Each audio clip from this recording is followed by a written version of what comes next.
Wake Up Tucson with Joe Higgins and Christy Simone on 1030 KVOI, The Voice.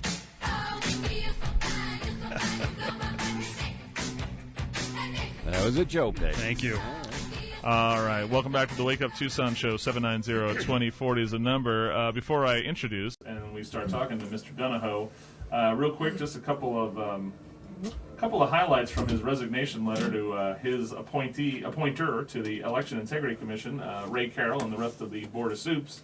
I have spent, dear Mr. Carroll, I've spent many years at your request and that of others researching numbers of ways that elections in Pima County and the state could be made transparently honest. I've invested a great deal of research, much of it with others of the Pima County Election Integrity Commission, and also with many others knowledgeable about methods of assuring the validity of our elections.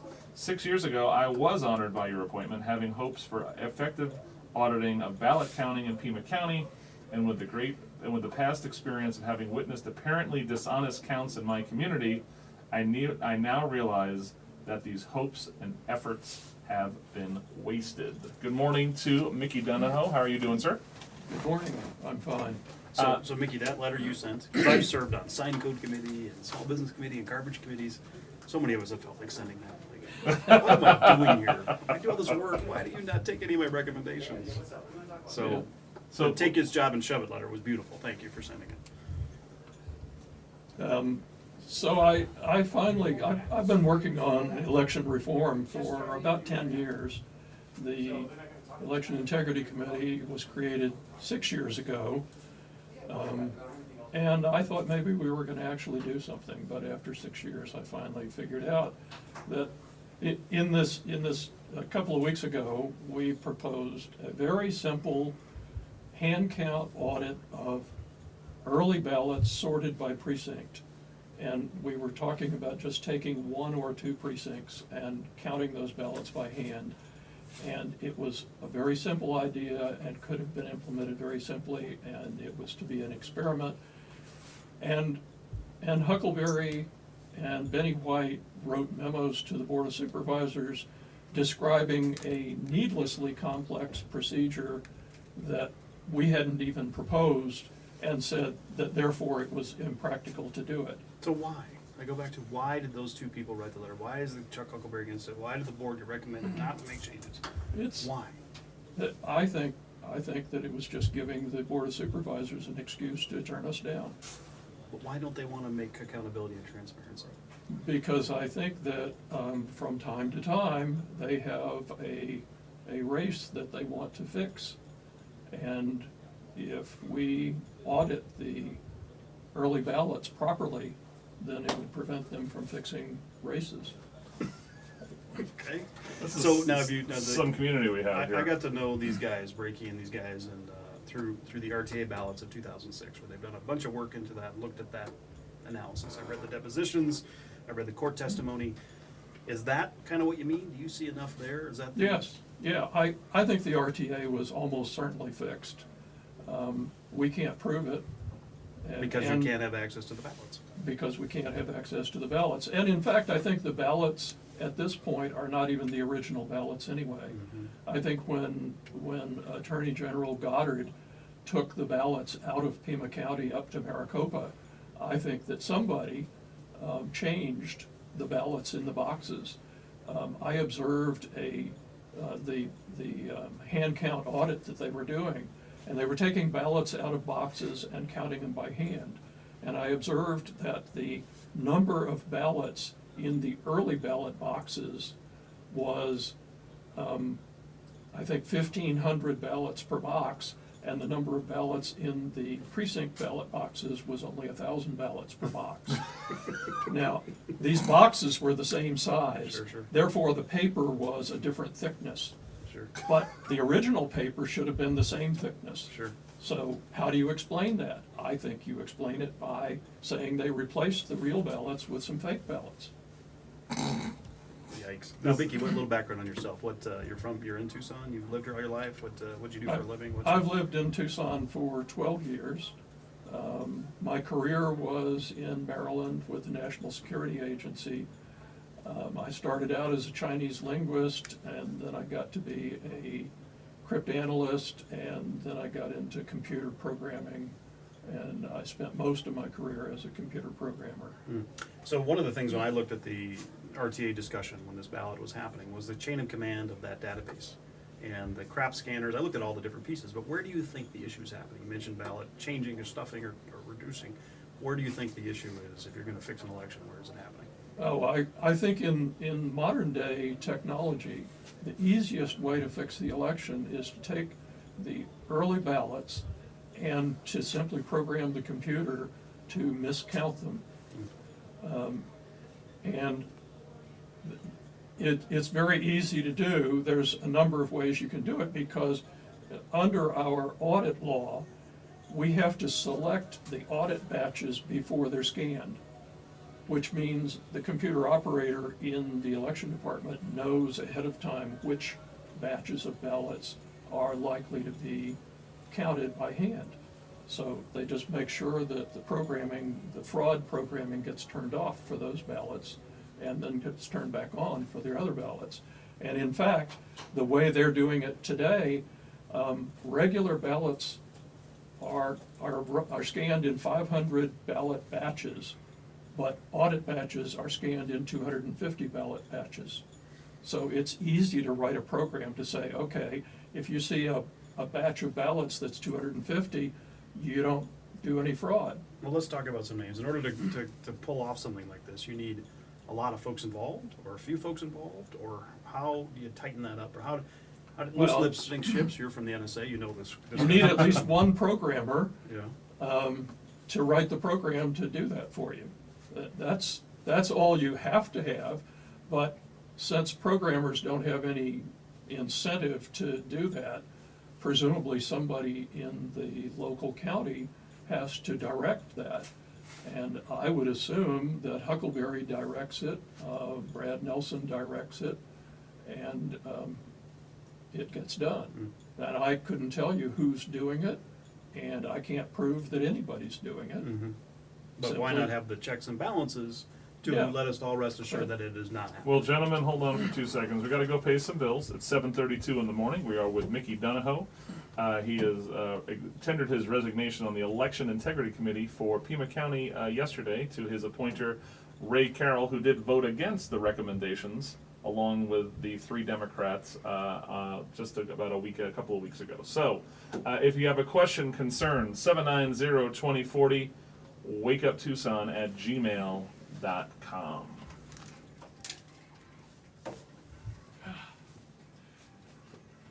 I have been accused of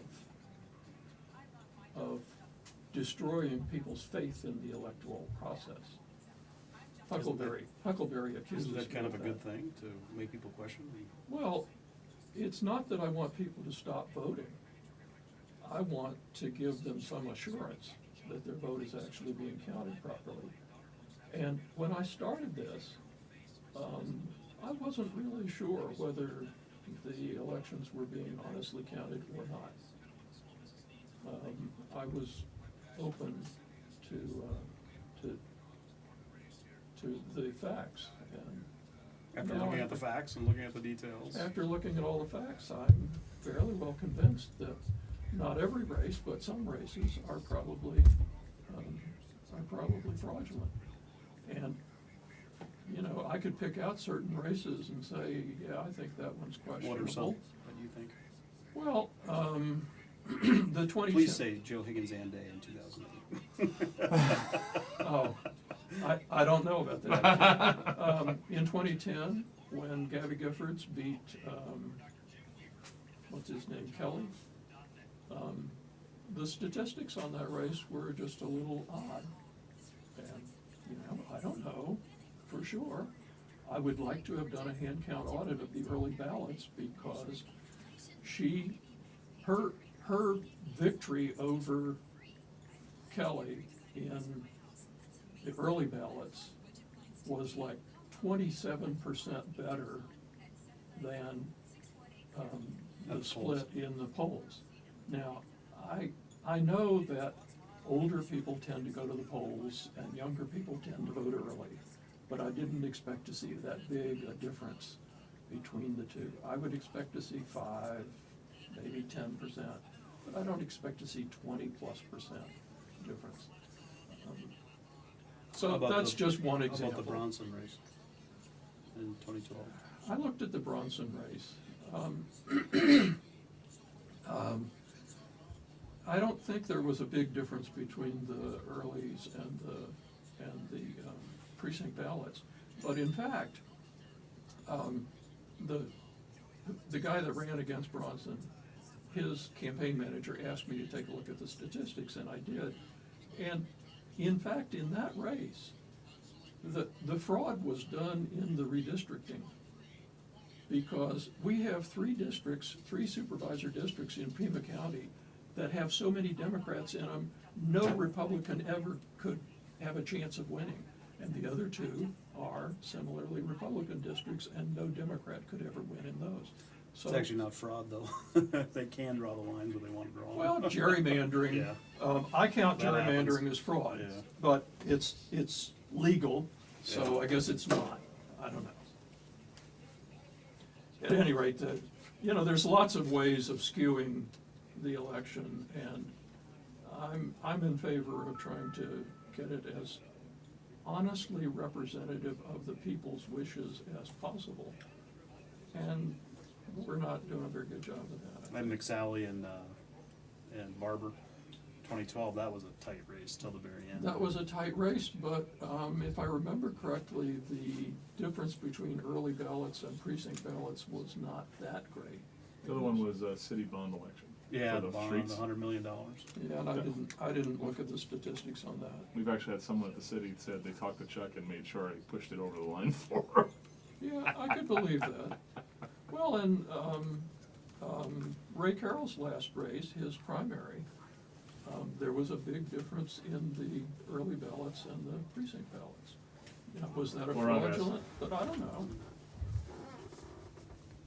All right, welcome back to the Wake Up Tucson show. We have the count from Sesame Street working on counting for you, so we get you working. We're with Mickey Duniho, who just resigned from the Pima County Election Commission. I want to read a little bit more from your letter because you kind of put it out there pretty straight. The only reasonable surmise at this point, considering the concerted and continued effort to prevent election reform, is that the majority of our county and state officials have a sincere stake in continued support of election fraud. Coming to the understanding that the Election Integrity Commission has been thwarted in its serious and sane efforts for election integrity in Pima County and the state, and that there currently seems to be no hope for election integrity in Pima County. Sincerely, Michael A. Duniho. He is on the line, 790-2040, if you have a question. So you said in your letter that in 06 or so, we talked about RTA, that you were worried about continued kind of fraud in some of the elections, I believe. And so what I wanted to know from you, dishonest counts in my community. Yeah. What other elections out there, in addition to RTA, kind of, did you have concerns about? Well, let's see. The thing that got me started, I had been an election judge for the Republican Party in Maryland before I moved to Arizona. When I moved to Arizona, I wasn't a big fan of George W. Bush. So I was working with an organization called Move On, and we were in the 2004 election. In my precinct, I went around door knocking and interviewed independent voters to see how they were going to vote. And I found that 70% of them were planning to vote for Kerry. On election day, I sat outside the polling place and checked off the names as they voted, and then anybody who didn't vote, I called them and tried to get them out to vote. And they pretty much all came out to vote, but then at the end of the day, George Bush won the election in that precinct. And I figured statistically there was no way that he could have won that precinct. Now, I don't know about the rest of Arizona, but that got me interested in verifying the validity of elections. And so when the RTA came along, I was deeply involved with looking at the RTA. And when the Attorney General announced that he was going to do an investigation of the RTA, I immediately, with John Brakey and some other people, went down to talk to the lawyer in the Attorney General's office who was going to be working on that. And I said to him that what he needed to do in his investigation was to get some of the ballots and do a hand count audit. And he absolutely refused to do a hand count audit. In fact, I kept insisting that he do a hand count audit, and he finally yelled at me that he was not going to look at ballots. Now, who was this? What was this person's name? This person's name was John Evans. Okay. And then, approximately 4 or 5 years later, after Bill Reisner's lawsuit had dragged on for years and years, John Evans showed up in court one day and announced that Goddard was going to take all of the ballots out of Pima County to Maricopa County. He had a secret order from a judge to do this, and they were going to do a complete recount by hand of the RTA election. This is the same guy who absolutely refused to do a hand count audit. And when they did the hand count of the election, it didn't actually match the machine count that had been reported, and Goddard just waved his hands and said, "Oh yeah, everything's fine," because the thing still passes. Hey, Chris, that name Terry Goddard is familiar again. Isn't he on the ticket coming up here in November for a race? What's he running for? Is SOS? Secretary of State. Oh yes. my So he lord. wants his old job back where he didn't do it right the first time. Well, he was Attorney General then. Oh, that's right. That's right. But as Secretary of State, he has an even Yeah, that's his job. easier shot at helping people rig elections. So I don't think he's a very good choice. Are there any local elections since RTA that you thought you looked at and you said the things, maybe the early didn't match with the... It's kind of hard to say just from statistics, but I look at the statistics of some races in every election, and I looked at some numbers. The things that pop out at me are when there's a large difference between the early ballot difference between the winner and loser and the precinct ballot difference between winner and loser. And when I see a large difference, and by large difference, I'm talking about in statistical language, a 3 sigma difference, which means more than 3 standard deviations difference. Uh-oh, And- You do that, right, quantitative Chris? methods on me. He's doing my stats class from They're gonna be a NAU. test. Oh, darn. And I saw this 3 sigma difference in the 2010 election in which Gabby Giffords was reelected. Now, this was the Tea Party wave against Jesse Kelly. You saw the biggest shift in Right. the House ever. Yeah. And Gabby won that race. And she won that race just barely. And I couldn't tell you whether there was any fraud in the election. I would have liked to have a hand count audit so that we could verify that those results were real Sure. and not fraudulent. That's been my argument all along, is I'm not suggesting that anybody is definitely fixing elections because I can't prove that they are.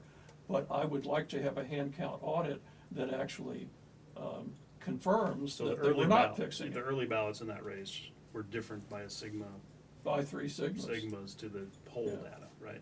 Yeah, and so, you know, And I I don't think, know. and but everything I've looked at, and I don't know enough as much as you guys, it's happening in the early ballots. It's happening in either Oh, counting yeah. early, looking at early. Well, the difference changing is the program. that under Arizona's audit law, precinct ballots, 2% of the precincts, and in Pima County it's 4% of the precincts, are selected randomly after Election Day for a hand count audit.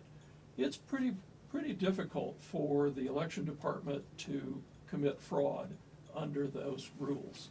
But in the early ballots, 1% of the early ballots are audited, and those ballots that are to be audited are selected before they're scanned, which means the computer operator can turn on and off the fraud machine depending on which ballots he scans. And there's so much energy from the parties to be observers and be in the election room counting ballots and watching all this stuff. It could actually be happening in a program behind the scenes. Nobody knows.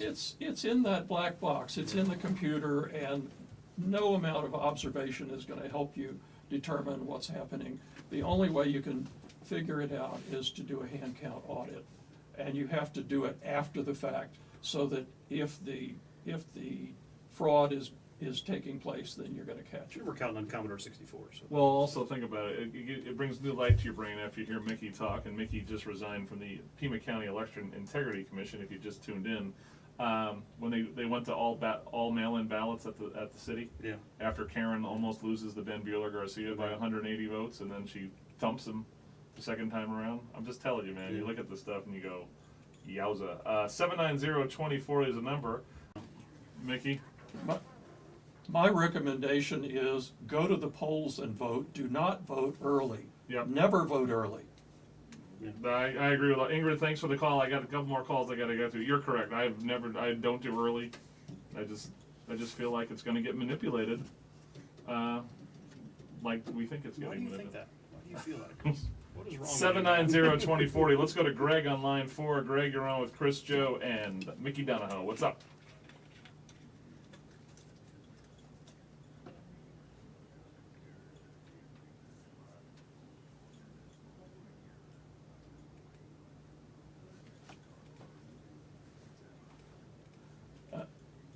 Yeah, I don't think that it's coming because of the security problems on the internet. I don't think we're ever going to solve the security problems on the internet, and so I don't think internet voting is ever going to be viable. Hey, Greg, I came and buy crap at Target without someone hacking into it. Do I want them to, take my vote? Thanks, Greg. 790-2040 Chris, pretty is the good number. gig when Pima County draws the maps for the Board of Soups elections, and they count the votes. It's On these key races. again. And you wonder why your taxes are going up. Thank you, Pima County Chief. Let's go to bill number 2. I bet his property tax bill went up. What's up? Hey, good morning, guys. This is tongue in cheek. Mickey, you sound like a troublemaker to me. Hey, I take that as a compliment. it was meant to be. Yeah. Hey, wouldn't you think that I know they've got this nice little gig going down there, but wouldn't you think that if someone leveled a charge like this at the supervisors and Huckelberry, that wouldn't you just think that, man, we got to prove this guy wrong? I mean, our integrity's at risk here. Well, unfortunately, they don't have to prove me wrong. I have to prove me right, and I can't. Yeah, but in the court of public opinion, they're the elected leaders, they have a reputation to maintain, and blah, blah, blah. And you would think that they would at least try to clear their bad name or whatever. Bill, how long have you been listening to our show? 25 years. Do you think they really care what they're based on all the things we talk about? Do you think they care? Now, see, that's what I'm getting at. They really don't. Yeah. And the public, apparently, that's voting really doesn't either. Right. So it's, blah, black sheep. I think that really most people do not want to believe that their governmental leaders are committing fraud in the elections. It is such a terrible thing to think of that most people just refuse to think of it.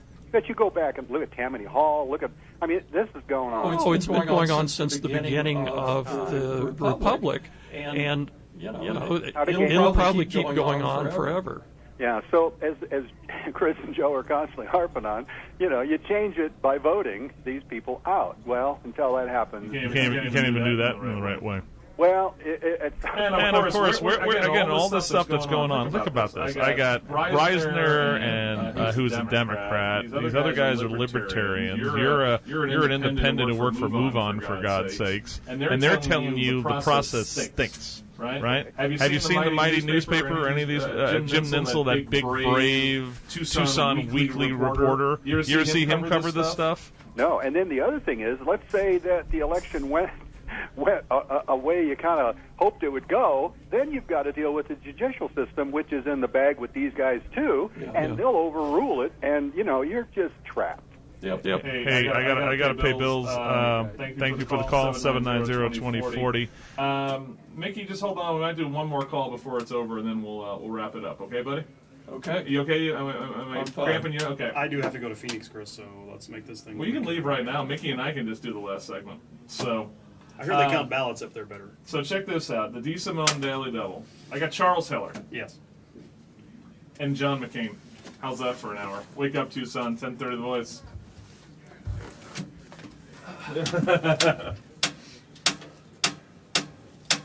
Hey, Actually, portrait of movie Your stars. comment about Maricopa, I don't think Maricopa is any better No, than Pima. no.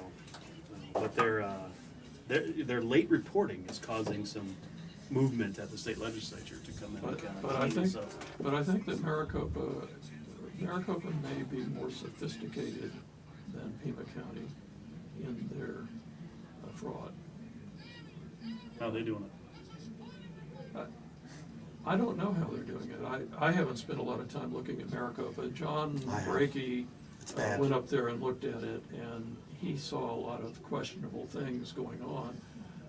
When they bring in their precinct votes, they put them on a little chip, a computer chip, and they bring the computer chip down to a regional facility and then transmit it from there to the central facility. But, you know, when I was a judge in Maryland, every precinct announced its results to the public. Anybody who walked in the room while we were doing the machines could know what that precinct's votes were in every race. We don't do that anymore. Which was your point, guys, where you said just scan them. Put every ballot on a scanner, put them all on the internet, let everybody count. By Yeah, precinct, by but location. but Scan on every the ballot. ballot scanning idea for auditing, when Ken Bennett became Secretary of State, he came to our Election Integrity Commission meeting and introduced himself and told us that he was in favor of this ballot scanning audit procedure, and said that we should get a proposal to him. We got a proposal to him. He then announced that he needed special legislation, which was not true, but he insisted he had to have special legislation to authorize him to do an experiment with the ballot scanning audit. We got the special legislation, and then he decided he was no longer interested in doing ballot scanning auditing. And then he announced, his guy announced in a memo back to us, that if Pima County wanted to experiment with ballot scanning as an audit procedure, we would have to have special legislation to authorize us to do it. Because the special legislation, no, from the state. He insisted that we had to have state authorization to do a ballot scanning audit experiment in Pima County. That's not true either. None of this stuff is true. They keep telling us, you need special laws to do this, that, and the other. We don't need special laws. The laws already allow us to do experiments. But that's the attitude that they have. That's why I came to the conclusion that they're just... All right, 54 minutes after the hour. We're wrapping up the state of election disintegrity. I don't know if it's even a word, but it sounds like something your boy George Bush would say. We got some disintegrity here with the strategery. Let's go to Matt. He called 790-2040. You're on with Mickey Duniho, Joe Higgins, Christy Simone. What's up, Matt? Morning. Thanks for getting me on. Hey. Hey, something happened to me last week that, given the conversation you've just had, puts it in an entirely different perspective, and that is, so you just said, I'll take everybody back 5 minutes, you just said that mail-in ballots have a much lower audit requirement and there's fewer tripwires that trigger audits. Well, in 2012, I said I don't want to be on the permanent early voting list anymore. So 2.5 years ago, I converted to going back to voting, at the polls. And last week I received, or when the mail-in ballots went out, I received a mail-in ballot. And I said, well, why would I get this? And then a couple days later, I got a letter from the county recorder saying, oh, we had a software change, and you can either vote, we accidentally sent a bunch of mail-in ballots to people that weren't on the mail-in list, right? And but my options were, you can either vote the mail-in ballot, you can go to an early voting location, but if you want to vote at the polls, you go into the provisional ballot pile. And they said, we recommend using the first two options we gave you, and not. So It's like you can't not vote early ballot, huh? right. So something seemingly innocuous like that a week ago, your conversation has put it in a completely different light. It certainly adds a layer of hinkiness to it. Matt, I'm sure it'll all work out. So basically, Sure it will. in the end, you said, "Look, I'm gonna go vote live." They send you this other ballot in the mail. You say I'm voting live. They're saying if you show up, you're a provisional. Right. 2 years ago, I said I'll vote live. It'll all work out. Well, I can tell you, Matt, that elections are extremely complicated processes, and there's lots of room for error, and in your case, probably it's just an error of some kind.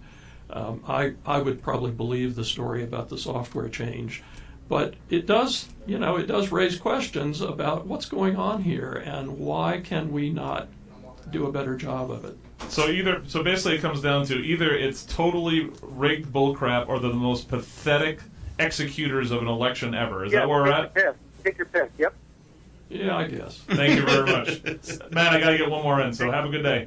790-2040. Let's go to Sue. Sue, you got about a minute and a half here. What's going on, girl?